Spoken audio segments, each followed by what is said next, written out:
નમસ્કાર મિત્રો, વેધર ઇન્ફોર્મેશનમાં આપનું સ્વાગત છે અને હું છું પરેશ। ખાસ કરીને આજના વિડીયોમાં આપણે ખાતર વિશેની વાત કરવાની છે, જેની અંદર જોવા જઈએ તો આવનારા દિવસની અંદર યુદ્ધના કારણે ખાતરની તંગી પણ સર્જાઈ શકે છે અને એની અંદર જે આપણે સંપૂર્ણ કઈ રીતે બહાર નીકળી શકીએ તે વિષયની વાત કરવાની છે। સૌપ્રથમ તો હું આપને એ જણાવી દઉં, આમ જોવા જઈએ તો ગુજરાતની અંદર અલગ અલગ પ્રકારની ઘણા બધા રીતે આપણે ખેતી કરીએ છીએ, જેની અંદર રાસાયણિક ખેતી હોય, જે રાસાયણિક ખેતી કરતા હોય ખેડૂતો છે ડીએપી એનપીકે યુરિયાનો વપરાશ કરતા હોય છે।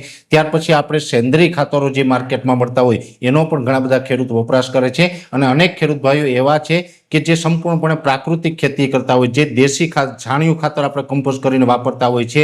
ઘણા બધા ખેડૂત ભાઈઓ છે જીવામૃત છે, જેમાં પ્રવાહી જીવામૃત છે, ઘન જીવામૃત છે, એનો વપરાશ કરતા હોય, એવું પણ આપણે ઘણા બધા ખેડૂતો કરે છે। પણ મોટા ભાગનો જે આપણો ખેડૂત વર્ગ છે ગુજરાતની અંદર, લગભગ આપણે 60 લાખ ખેડૂત ખાતેદાર છે, એમાંથી મોટા ભાગનો ખેડૂત વર્ગ છે એ આપણે રાસાયણિક ખેતી ઉપર નિર્ભર છે। રાસાયણિક ખેતી કરતા હોય તો સ્વાભાવિક રીતે ડીએપી એનપીકે યુરિયા વગેરે જે આપણે ખાતરની જરૂર પડતી હોય છે, ને આમ તો વર્ષોથી આપણે જોવા જઈએ તો જે રાસાયણિક ખાતર છે એની તંગી સર્જાતી હોય છે। ગત શિયાળાની વાત કરવા જઈએ તો ગત શિયાળાની અંદર આપણે બહુ કઈ ખાતરની તંગી જોવા નહોતી મળી। ગત શિયાળાની અંદર સરકાર તરફથી રેગ્યુલર જે ખાતરની સપ્લાય કરવામાં આવી હતી। હવે અત્યારે જે યુદ્ધનો માહોલ છે, જેવી રીતે જોવા જઈએ તો યુદ્ધના માહોલની અંદર પણ ઘણી બધી વસ્તુની તંગી સર્જાતી હોય, જેવી રીતે એલપીજી ગેસ છે, પેટ્રોલ છે, ડીઝલ છે વગેરે।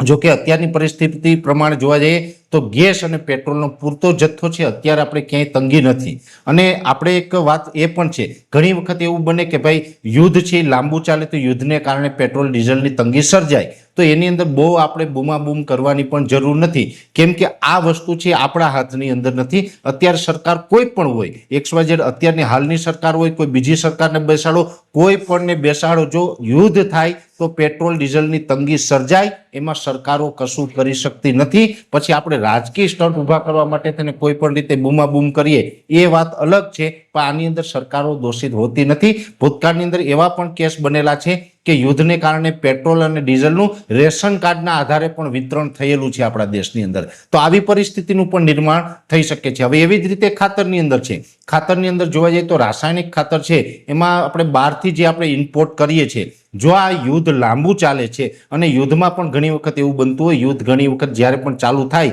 તો 1 અઠવાડિયું, 5 અઠવાડિયા, 10 અઠવાડિયા, અને ભૂતકાળની અંદર ઘણા બધા યુદ્ધ એવા પણ છે 5-5, 10-10 વર્ષ સુધી પણ ચાલેલા છે। માની લઈએ, આપણે તો એ ભગવાન પાસે પ્રાર્થના કરીએ કે આ યુદ્ધ વહેલું સમેટાઈ જાય ને વહેલું બધું રાબેતા મુજબ થાય। માની લઈએ કે આ યુદ્ધ લાંબુ ચાલે તો રાસાયણિક ખાતરની પણ ભારત દેશની અંદર અછત થઈ શકે છે।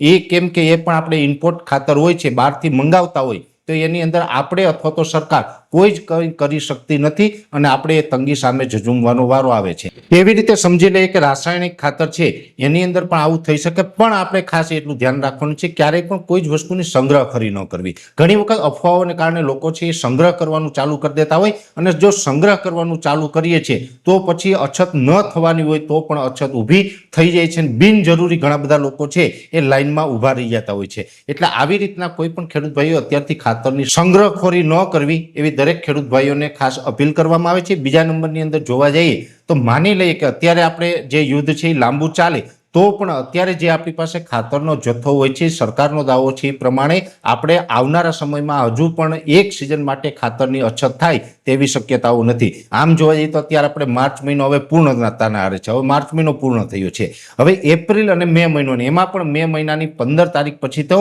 ઓરવીને પણ મગફળીથી લઈને કપાસથી લઈને ઘણા બધા પ્રકારના વાવેતરો છે એ થતા હોય છે। હવે જે આપણે સમય છે આપણી પાસે 1.5 થી પોણા 2 મહિનાનો, 1.5 થી પોણા 2 મહિના પછી આપણે દરેક પ્રકારની જે વસ્તુ છે એ ઓરવીને વહેલું વાવેતર છે કરવાનું ચાલુ થશે, અને એવું થાય તો પણ ત્યારે પણ આપણે ખાતર મળી રહે એટલો પ્રકારનો સ્ટોક છે એ તો સરકારની ગોડાઉનોની અંદર પડેલો છે, એવું જે સરકારી દાવાઓ છે એ અત્યારે થઈ રહ્યા છે। હવે આપણે માની લઈએ કદાચ એમાં પણ ઘટ પડે તો પણ આપણા દેશની અંદર બીજી પણ ઘણી બધી વ્યવસ્થાઓ છે કે જેની અંદર આપણે ડીએપી એનપીકે યુરિયાની જરૂર ન પડે અને આપણું ખેતી કામ પણ ન અટકે।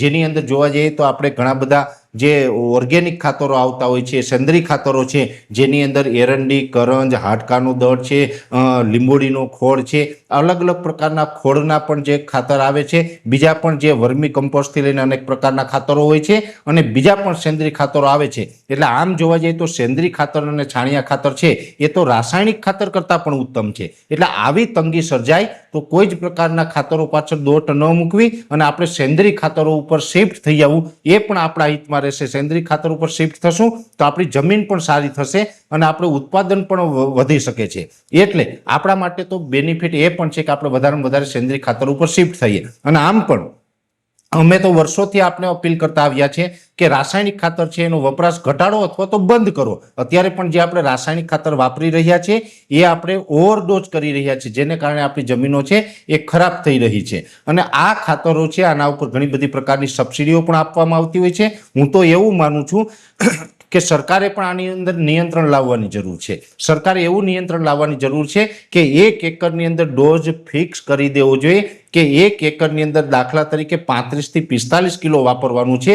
તો જે આપણી પાસે જમીન હોય એ જ મુજબનું ખાતર છે એક ખેડૂતને આપવાનું. વધારે ખાતર છે એક ખેડૂતને ન આપી દેવું, જેથી કરીને કોઈ સંગ્રહ ન કરી શકે અને જેથી કરીને અન્ય લોકોને પણ ક્યાંય તકલીફ ન પડે. એટલે આ બધી બાબતો છે યુદ્ધને કારણે થતી હોય. જો કે યુદ્ધને કારણે કદાચ ખાતરની અછત સર્જાય તો પણ કોઈ પેનિક થવાની જરૂર નથી. બીજા પણ ઘણા બધા પ્રકારના વિકલ્પો છે એ આપણા ભારત દેશની અંદર ઉપલબ્ધ છે, જેથી કરીને આવનારી જે ખરીફ સિઝન છે એની અંદર કોઈ જ પ્રકારે આપણે ક્યાંય અગવડ પડવાની નથી. એટલે આપણી પાસે ઘણા બધા વિકલ્પ છે. રાસાયણિક ખાતરનો પણ જથ્થો છે, સેન્દ્રીય ખાતરનો પણ દેશની અલગ અલગ કંપનીઓ પાસે જથ્થો છે, જેથી કરીને આપણે ક્યાંય પણ તકલીફ પડવા નથી. બધા વ્યવસ્થિત રીતે ખાતર સાથે બિયારણનું વાવેતર કરી શકે આ ચોક્કસ મને વિશ્વાસ છે. એટલે ખાસ કરીને ખાતર વિશેની આ અગત્યની માહિતી હતી એ મેં આપના સુધી પહોંચાડવાનો પ્રયત્ન કર્યો છે.